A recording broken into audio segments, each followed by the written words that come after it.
Colbyjack.net is proud to present From the Flames by Trisha M. Wilson. The people of the fire, the Blesa, led by their queens, have ruled the island of Alfeyju and oppressed the Driva, the people of the ice, for more than 16 generations. With the Drivian King in hiding and little hope on the horizon, the Driva looked to one person to save them from the vile Blesa, the Diviana. According to legend, the divinely gifted Diviana will one day overthrow the Blesa and restore the Drivian King to his rightful throne.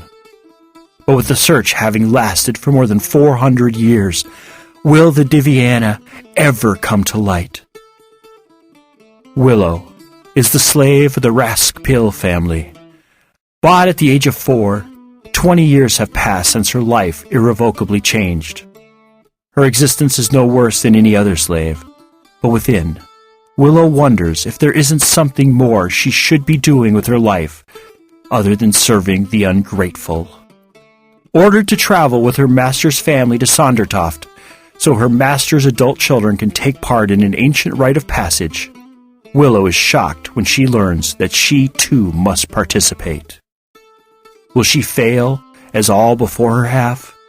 Will she rise to the challenge and become stronger after passing through the flames? Episode 37, Chapter 21, Lord Alvis.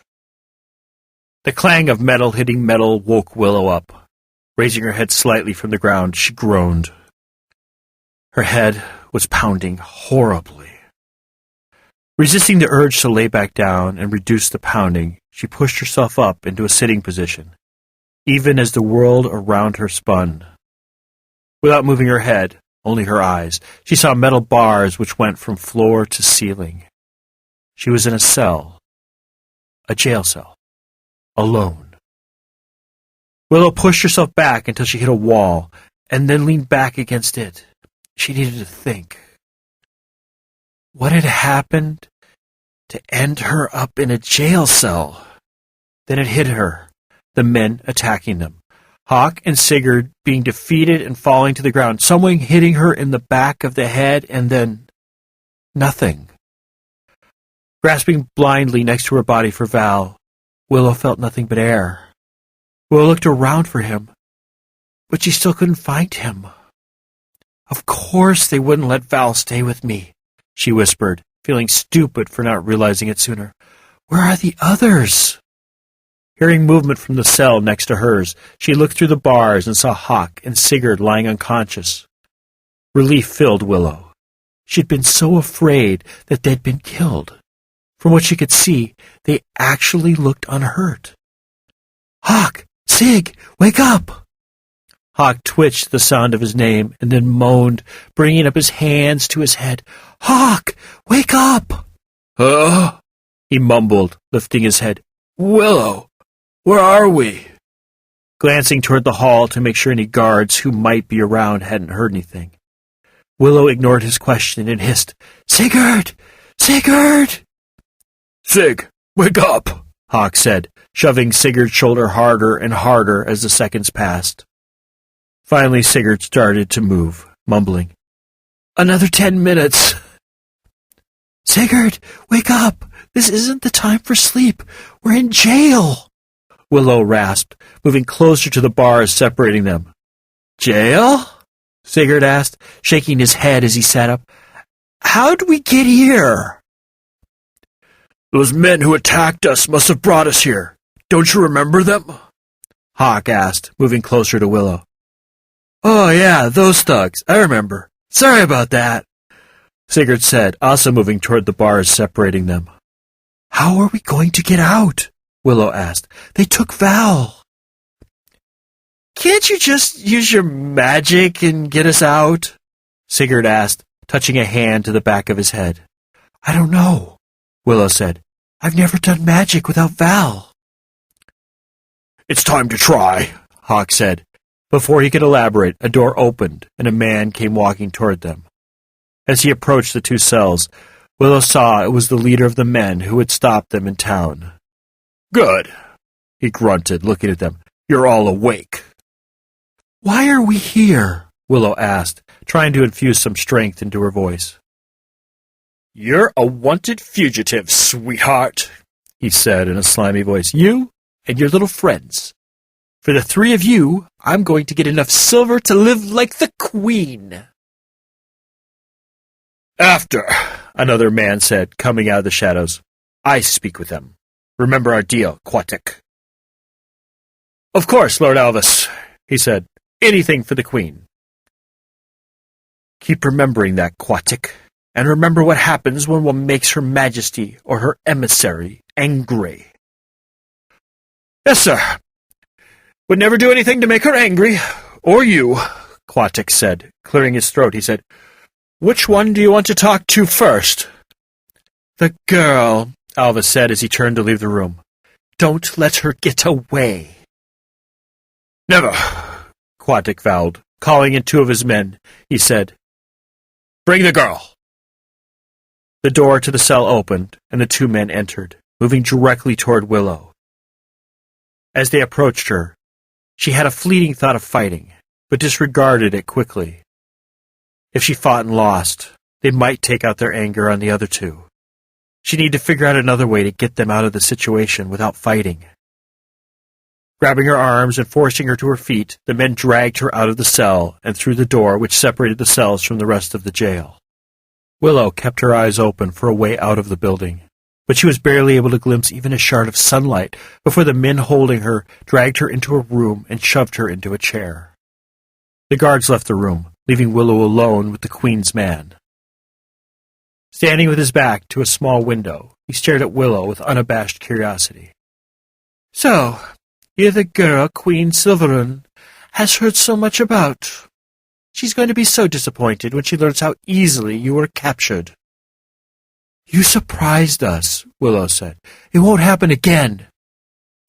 "There won't be a next time," Alvis said, striding toward her. "But if you cooperate, I may be able to convince her to keep you alive. You could be very useful to us. Very useful." "I'd never help you," Willow said, before biting her lip. She shouldn't have said that. Instead of being angry, Alvis laughed. "I like your spunk, girl. It's something a man of my position doesn't see very often.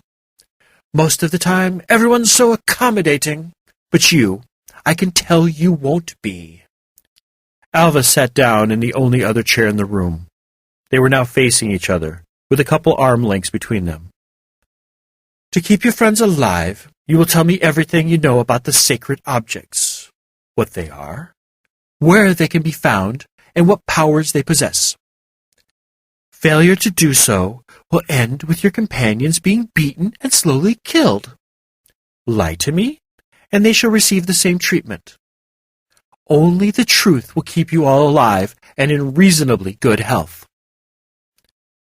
"I don't know what you're talking about," Willow said with a straight face. "Frankly, I have no idea why I'm being detained. This must be a case of mistaken identity." "Is that what you think?" "What about this?" he asked, getting to his feet and going to one of the corners. Pulling something from the darkness, it took Willow a second before she realized that he was holding Vowel. "This was taken from your person. After, I might add, you used it to create and throw daggers and spears at the men attempting to detain you." Gasping in shock, Willow said, "I did no such thing, sir. I do not own, nor have I ever owned, even one dagger or spear, and I certainly would never have the ability to throw such objects at people. I am a lady, sir, not a warrior. As for my staff, it was passed down from my family.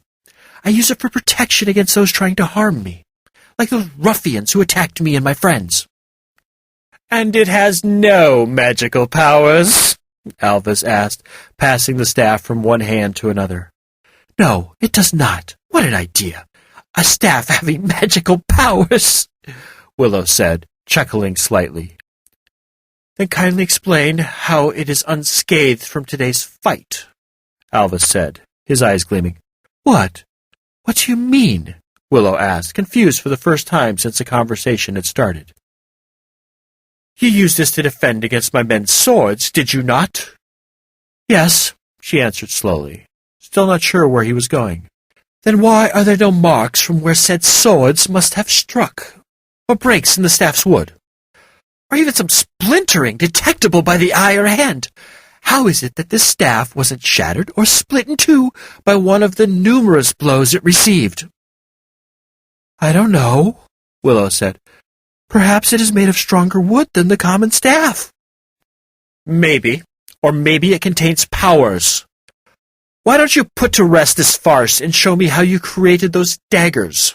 Alvis said, now walking around Willow with Val still in his hand.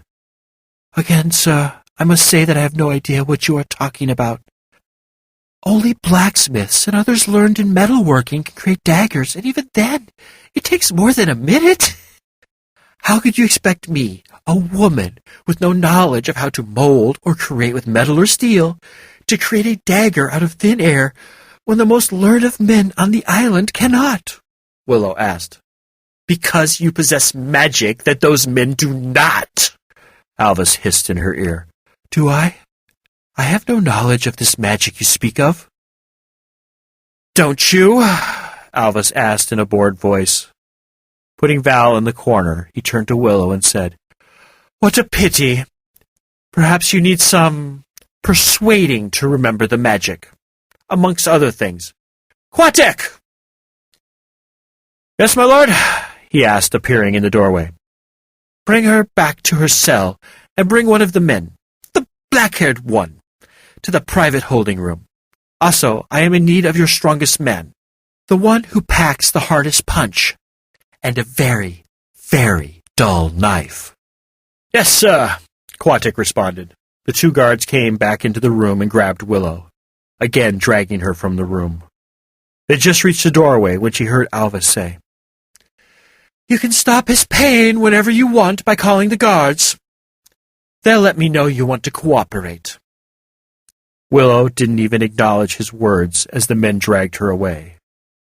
Minutes later, the men threw her back in her cell and went to the cell next to hers and grabbed Sigurd. Knowing that any word she said would be passed to Alvis, Willow didn't say anything to him. She just looked at him and tried to tell him how sorry she was for what was about to happen and that he shouldn't say anything. He smiled cockily, as if trying to tell her everything would be fine, and he'd handled the situation. But Willow still felt scared for him.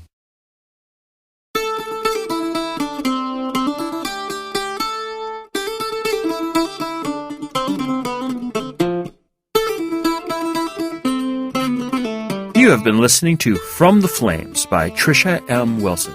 Read, recorded, mastered, encoded, and produced by Colbyjack.net. This work is released under a Creative Commons 3.0 Attribution, Non-Commercial, Share-alike license. Do what you want with it, just don't try to profit from it. Heaven knows we can't. If you have any questions, comments, or rants you wish to share with us, we can be reached at Colbyjack at Colbyjack.net. That's COLBYTRAX @COLBYJACK.net. Yep, I sing it too. If you want to follow the exploits of Trisha in Twitterland, just search for Lady Trisha W on Twitter, or follow the ever-dashing, courageous, hardworking, intelligent, and immensely humble Colbyjack on the Twitters as well. If you find that you can't, just wait to find out what will happen with Willow, the strong dude and the annoying dude. Be heartened to know that From the Flames is available from Amazon, Barnes & Noble, and Smashwords, as well as from our little shop. Didn't you know about our little shop? Why, yes, we have a little shop located at shop. That's shop.colbyjack.net. That's shop.colbyjack.net. Yeah, real original there. There you will find the latest ebook versions of all our works in both Mobi and ebook, all DRM-free, as well as audiobook versions of such works as Firmware Hijacked and Proxy, as well, naturally, as well as From the Flames. The audiobooks differ from the podcasts in that the headers and bumpers only run once, and the episodes are grouped in hour-long episodes for easy burning to CD or for downloading on the go. If you find you don't need any stuff, but just want to thank us monetarily for our efforts here, just head on over to Colbyjack.net, select either audio or visual, and look for the donate button located on the blog roll. Well, anyway, thank you for listening. Have a wonderful week, and remember to be fabulous.